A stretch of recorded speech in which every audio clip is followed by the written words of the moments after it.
Halo semua. Aku Semi. Aku Fajar. Aku Dokter Afi. Dan hari ini kita mau ngebahas infeksi jamur kulit. Nah dok, aku mau tanya-tanya nih dok.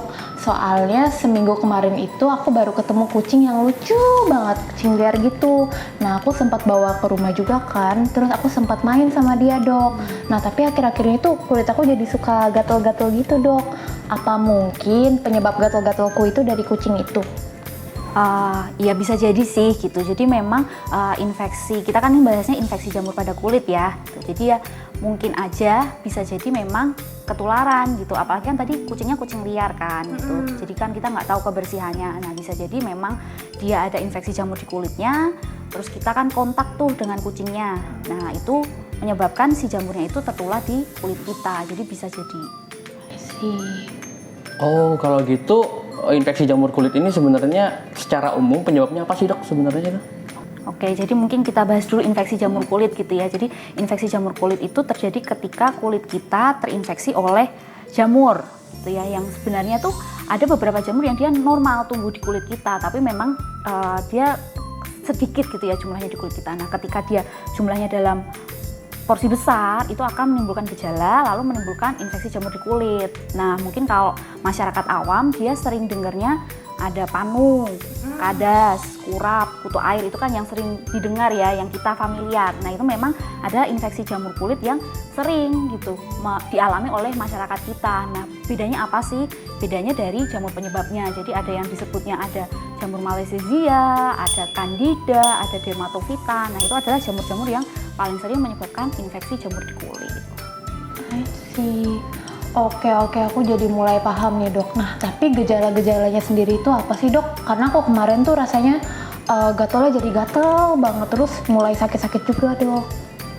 Kalau dari gejala itu juga sebenarnya tergantung dari jamur penyebabnya gitu ya. Jadi misalnya panu lah gitu. Panu biasanya memang yang paling sering dialamin itu gejalanya adalah kulitnya itu belang gitu. Jadi biasanya orang keluhannya kulitnya dia tampak belang.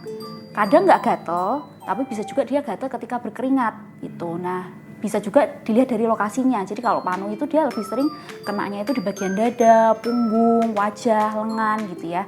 Lalu ada juga tadi kadas, kurap, dan kutu air. Nah itu sebenarnya jamur penyebabnya itu si Dermatofita ini. Jadi dia bisa kena dari kepala sampai kaki. Jadi kita lihatnya tuh dari lokasinya. Nah itu kalau dia gejalanya biasanya mungkin kulitnya itu kemerahan, jadi tepinya kemerahan, lalu tengahnya itu pucat, jadi bentuknya seperti cincin gitu. Nah, terus habis itu bisa juga bersisik, gatal, yang pasti gatal gitu ya. Dan dia bisa kena di seluruh bagian tubuh gitu. Lalu bisa juga ada pelentingan, jadi ada cairan di situ yang dia bisa pecah. Nah itu bisa juga terjadi seperti itu. Nah lalu kalau yang biasanya mengenai kaki atau tangan itu biasanya nanti tangan dan kakinya itu kering, pecah-pecah, itu juga bisa. Jadi memang gejalanya itu macam-macam tergantung jamur penyebabnya. Oke, mungkin dari penjelasan dokter tadi menarik banget ya gitu. Kita jadi tahu gimana penyebab dari infeksi jamur kulit, gimana tentang gatal jamur ini. Terus kalau kita mau melakukan pengobatan nih, sebenarnya zat apa sih dok atau kandungan apa gitu yang perlu kita perhatikan untuk obat-obat yang pengen kita pakai gitu? Oke, jadi kalau untuk pengobatan infeksi jamur kulit, pasti kita harus pakai obat-obatan anti jamur gitu ya. Kan sekarang juga di pasaran banyak yang dijual gitu ya, baik dalam bentuk krim, salep, lalu juga misalnya kalau dia jamurnya di kepala ada yang bentuknya sampo kayak gitu ya. Nah itu isinya adalah biasanya anti jamur. Jadi mungkin sering dengar ada sebutan Miconazol, Ketoconazol, dan anti jamur lain lah. Nah itu adalah contoh-contoh dari anti jamur.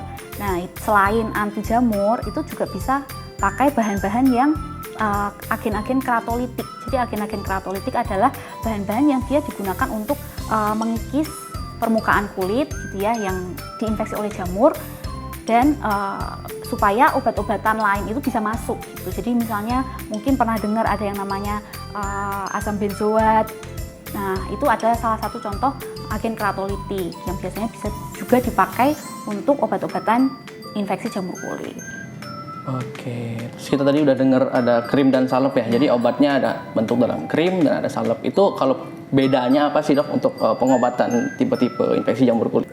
Itu sebenarnya mungkin krim dan salep itu kan sebenarnya dia lebih ke arah basisnya gitu ya. Jadi Mungkin kalau salep itu dia lebih basisnya itu lebih banyak yang oily, minyak gitu. Jadi akan lebih cocok digunakan di daerah-daerah yang sering terpapar air gitu. Atau kalau yang krim lebih cocok untuk daerah-daerah yang berambut gitu. Jadi supaya tidak menutupi pori-pori gitu. Kalau misalnya kita pakai yang salep kan mungkin minyaknya itu bisa menutup pori-pori seperti itu. Jadi sebenarnya lebih ke arah di mana lokasinya, nah sediaan yang cocok itu apa gitu sih.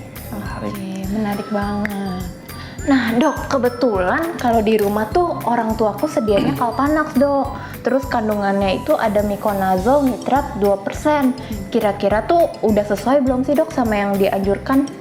Oke, jadi kandungannya yang di Kalpanax itu dia anti jamur ya. Jadi memang kembali lagi infeksi jamur kulit memang dia harus diobatin. Jadi dia nggak akan bisa sembuh sendiri gitu ya. Salah satunya apa? Dengan obat-obatan anti jamur. Memang baiknya kita tuh seharusnya periksa dulu ya ke dokter gitu ya agar tahu sebenarnya ini penyebabnya benar atau enggak gitu kan infeksi jamur kulit.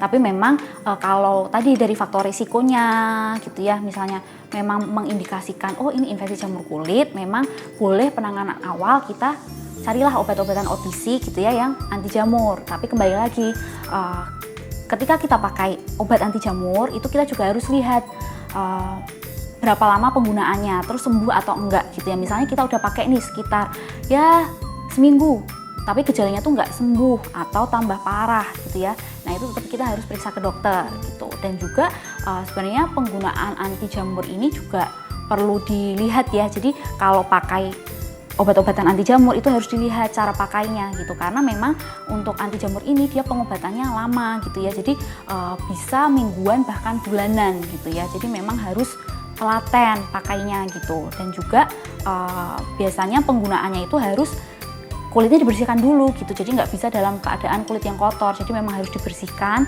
dikeringkan. Nah baru pakai salepnya. Itu cara pakai yang benar seperti itu. Siap, berarti dikeringkan dulu, dibersihkan, dikeringkan, baru dipakein salepnya. Ya di area yang terinfeksi. Oke, selain menggunakan obat-obatan tadi, sebenarnya ada nggak sih dok cara-cara alami gitu yang bisa kita lakukan untuk menghindari atau mungkin untuk mengobati juga dari jamur ini? Oke, jadi solusi gitu ya. Ya kalau untuk infeksi jamur kulit itu kan jamur itu kan dia suka tumbuh di daerah yang lembab gitu ya. Jadi pastinya yang pertama jangan sampai kulit kita itu kondisinya terlalu lembab gitu. Jadi pertama jangan pakai pakaian yang terlalu ketat atau bahan-bahan yang tidak menyerap keringat gitu. Apalagi misalnya nih kita pakainya tuh sepatu yang tertutup gitu ya. Jadi seharian ketutup terus kakinya gitu kan. Nah itu berarti harus sering-sering ganti kaos kaki. Nah itu salah satu cara untuk menghindari. Lalu infeksi jamur kulit ini kan tadi bisa ditularkan dari hewan, bisa juga ditularkan dari teman-teman kita sendiri gitu loh. Jadi maksudnya antar orang ke orang itu bisa juga menularkan. Nah itu juga perlu diperhatikan gitu. Jadi kalau tadi misalnya kita tahu nih hewan ini terinfeksi jamur kulit ya kita sebisa mungkin hindari kontak gitu.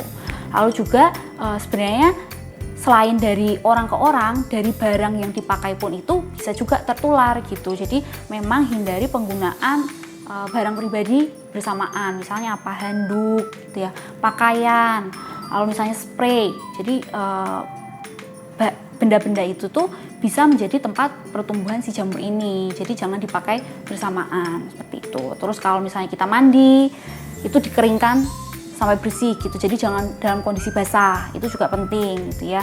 Terus setelah itu jaga kebersihan diri, jaga kebersihan lingkungan juga gitu. Karena walaupun jarang, jamur itu dia juga bisa kita dapatkan dari lingkungan gitu. Jadi lingkungan yang memang ada spora jamurnya itu juga bisa menular ke kulit kita seperti itu.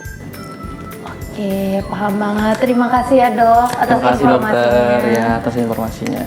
Terima kasih sudah menonton video kita. Nantikan video kita selanjutnya.